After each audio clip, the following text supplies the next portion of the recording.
Hello friends, स्वागत है आप सभी का अनीता धर्मेंद्र चैनल पे। और आज का जो पूरा वीडियो है हेयर केयर पे है। तो बालों की नरिशमेंट ज़्यादातर लोग अंडे से, कंडीशनर से करते हैं और मैं आप लोगों को दही से बताऊंगी। क्योंकि कई लोग होते हैं जो अंडा का यूज़ नहीं करते हैं, क्योंकि अंडा कई लोगों को महकता है और कुछ लोग वेजिटेरियन होते हैं, तो उनके लिए ये सबसे अच्छा ऑप्शन है दही का। और अंडे में जितने गुण पाए जाते हैं सेम दही में भी आपको उतने ही गुण बालों के लिए मिलने वाले हैं। तो बालों के लिए जितना फायदेमंद अंडा है उतना ही फायदेमंद दही है। तो आज मैं आप लोगों को पूरा दही का बताऊंगी। तो बालों को धो के सुखाना किस तरह से है, बालों में कॉम्ब कैसे करना है, ये सारी जानकारी आज आपको मिलेगी। क्योंकि कई बार हम अनजाने में बहुत सारी गलतियां करते हैं, जिससे बालों के जो रूट होते हैं वो कमजोर हो जाते हैं। गीले बालों में जैसे कॉम्ब कर लेते हैं, तो ये सब गलतियां जो हम करते हैं उसको मैं आज आप लोग को बताऊंगी कि किस तरीके से करना है। तो बालों की केयर अगर हम अच्छे तरीके से करेंगे तो बाल वैसे ही ग्रोथ करने लगेंगे और अपने आप ही लंबे होने लगते हैं। तो मैंने जितना रूटीन बताया, अगर आप इसको फॉलो करेंगे, मैं वीडियो के एंड में भी आपको दे दूंगी बाकी जो वीडियोस मैंने बनाए हैं बालों के ऊपर।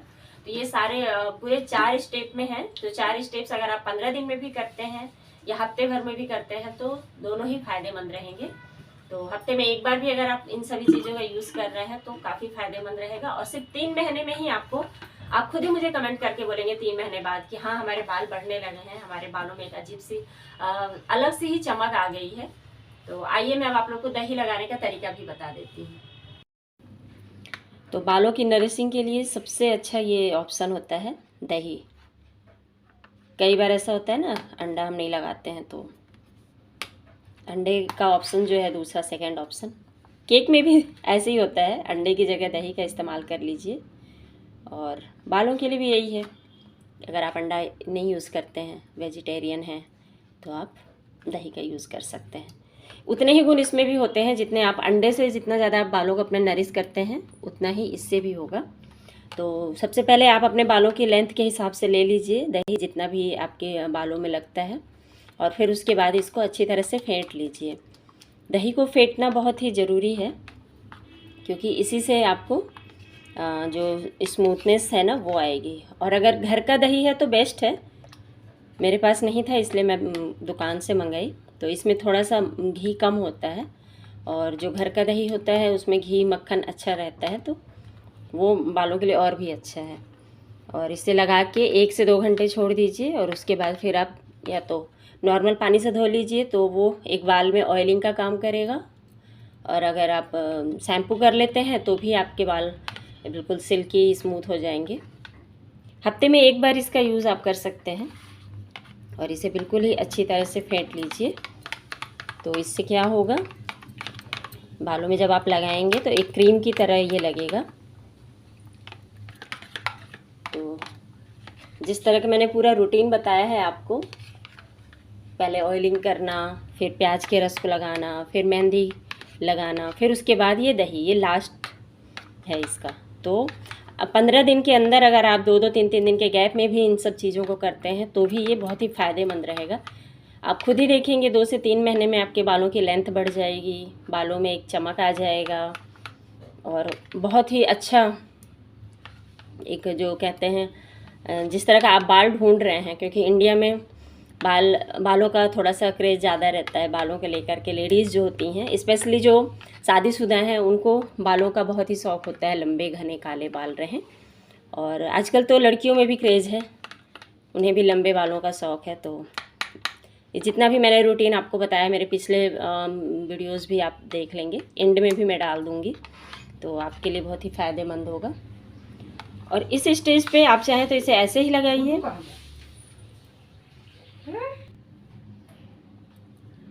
ये है नींबू। तो अगर आपके बालों में बहुत ही ज़्यादा डैंड्रफ है तो आप ये नींबू का इस्तेमाल इसमें कर सकते हैं। तो इसमें पूरा आधा नींबू आप निचोड़ दीजिए,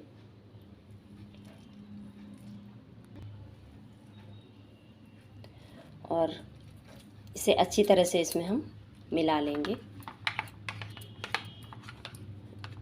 इसकी वजह से बालों का एक सीरम भी मिल जाएगा नींबू के थ्रू, विटामिन सी जो मिलता है। और यकीन मानिए बालों के लिए ये दही बहुत ही फ़ायदेमंद है। आगे आने वाले दिनों में भी मैं आपको दही के और भी गुण बताऊंगी। तो चलिए अभी हम बालों में इसे अप्लाई कैसे करते हैं वो आप लोगों को मैं बता देती हूँ।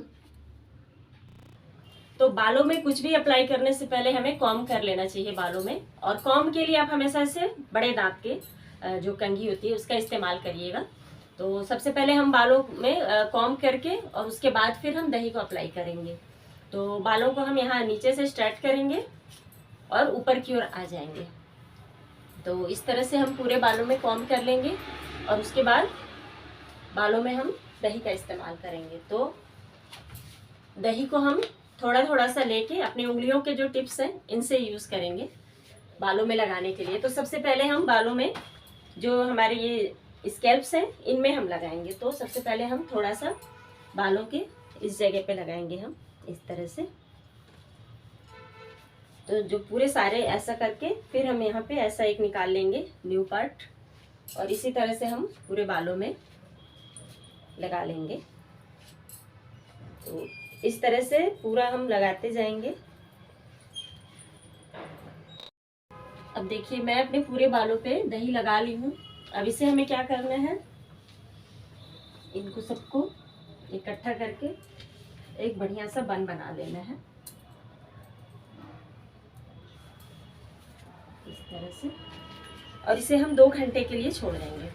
उसके बाद नॉर्मल पानी से, याद रखिएगा ठंडे या गर्म पानी से नहीं, नॉर्मल पानी से इसको अच्छे से धो लेंगे। आप चाहे तो शैम्पू भी कर सकते हैं। उसके बाद ये फिर बहुत ही अच्छी तरह से अपना जो 2 घंटे में ये काफ़ी अच्छा मतलब बालों को एकदम सॉफ्ट कर देता है, सिल्की शाइनी कर देता है। तो आप लोग भी ज़रूर इसको ट्राई करिएगा। मिलते हैं फिर नहाने के बाद। और आ गई हूँ मैं नहा करके और बहुत ठंड लग रही थी, मुझे थोड़ा लेट हो गया था नहाने में। तो ठंड का दिन भी है तो इसलिए मैंने स्वेटर पहन लिया है। और ये देखिए बालों को इस तरह से तौलिए में लपेट के और हल्के हाथों से प्रेस करते हुए इसके पानी को सुखाना है। मैं तौलिया लपेट कर ही आई थी, वीडियो बनाने की वजह से बाहर आकर के मैं इस तरह से दिखा रही हूँ। इस तरह से तौलिया के बीच में बालों को बहुत ही हल्के हाथों से उसको प्रेस करना है, रब नहीं करना है, क्योंकि रब करेंगे तो वही फिर बाल एक दूसरे में ज़्यादा उलझते हैं और बालों का उलझना यानी कि टूटना और झड़ना। ये देखिए दोनों हाथों को इस तरह से तौलिए के बीच में रख के और इस तरह से प्रेस करना है। एक तरह से कहना चाहिए जैसे पानी को हमें उसमें सुखाना है तौलिया के थ्रू। तो बालों को सुखाने का जो सही तरीका है वो यही होता है। इसलिए कभी भी रब मत करिएगा और बालों को वो तौलिया से झटकना तो बिल्कुल भी मत करिएगा। उससे बालों की जो रूट होती है ना वो कमज़ोर होती है। और इस तरह से पूरे बाल पे जब पूरे अच्छे तरह से हम प्रेस करके दबा दबा के पोंछ लेंगे, फिर हम पूरे बालों को फोल्ड करके 10 से 15 मिनट के लिए छोड़ देंगे। तो इससे भी बाल अच्छी तरह से मतलब पानी को पूरा सोख लेंगे। फिर हम खुला छोड़ देंगे या धूप में भी आप बैठ के सुखा सकते हैं। हेयर ड्रायर का यूज़ मत करिएगा क्योंकि हेयर ड्रायर से भी बाल थोड़े से ख़राब होते हैं। और अब यहाँ पे मेरे बाल सूख गए हैं, 1.5-2 घंटे हो गए थे। तो यहाँ पे मैं कॉम्ब करने का तरीका जो होता है वो आपको बता रही हूँ। कॉम्ब हमेशा नीचे से ऊपर की ओर करना चाहिए और इस तरह से मैंने सुलझा लिए थे इसलिए आसानी से हो रहा। नहीं तो आप थोड़े थोड़े से पार्ट ले करके बालों के इस तरह से और फिर नीचे से स्टार्ट करते हुए ऊपर की ओर करते जाएं। तो इस तरह से बालों का झड़ना भी कम हो जाता है और बालों की जो रूट है वो मजबूत रहती है, कमज़ोर नहीं होती है। नहीं तो बालों का झड़ना तो हम बंद कर लेते हैं, लेकिन जब हम कंघी बहुत ज़ोर से करते हैं झटक झटक के तो उससे बालों की रूट कमज़ोर होती है। तो जो नए बाल रहते हैं वो भी टूट के गिरने लगते हैं। और ये यहाँ पे मैं आपको दिखा रही हूँ कि मेरे बाल कैसे दिख रहे हैं धुलने के बाद। मैंने शैम्पू कर लिया था। ये देखिए कितनी शाइन आ गई है बालों में। और मैं ब्लैक पहनी थी इसलिए मुझे वाइट दुपट्टा रखना पड़ा ताकि आपको देखने में आसानी हो। और मैं ठीक से आपको दिखा नहीं पा रही हूँ क्योंकि मुझे खुद ही वीडियो शूट करना होता है, तो इसलिए इस तरह से मुझे करके दिखाना पड़ रहा है। और कोई था भी नहीं जिसकी मैं हेल्प ले लूँ। तो इस तरह से बालों में वैसे शाइनिंग बहुत अच्छी थी। आप खुद करेंगे जब ये सारा ट्रीटमेंट ना तो आप खुद ही कहेंगे कि हाँ वाकई में बाल बिल्कुल ही अलग हो गए हैं, शाइन हो गया है और लंबे हो गए हैं। मैंने पिछले साल 2 साल पहले ही हेयर कट कराया था और हेयर कट मैंने शोल्डर के जितना करा लिया था और ये 2 साल में मेरी लेंथ इतनी बढ़ गई है। मैं ये नहीं कहूँगी कि बस आज लगाएं और कल बाल बढ़ जाएंगे, नहीं। रिज़ल्ट बालों के लिए रिज़ल्ट 2 से 3 महीने में आपको फ़र्क दिखना शुरू होगा। और बार बार हेयर कट कराने से भी बाल छोटे होते हैं, इसलिए 6 से 7 महीने बाद ही वो भी थोड़े से ट्रिमिंग कहना चाहिए, कराना चाहिए, तो फिर बाल आपके बढ़ेंगे। वीडियो अगर पसंद आया होगा तो प्लीज़ लाइक करिएगा।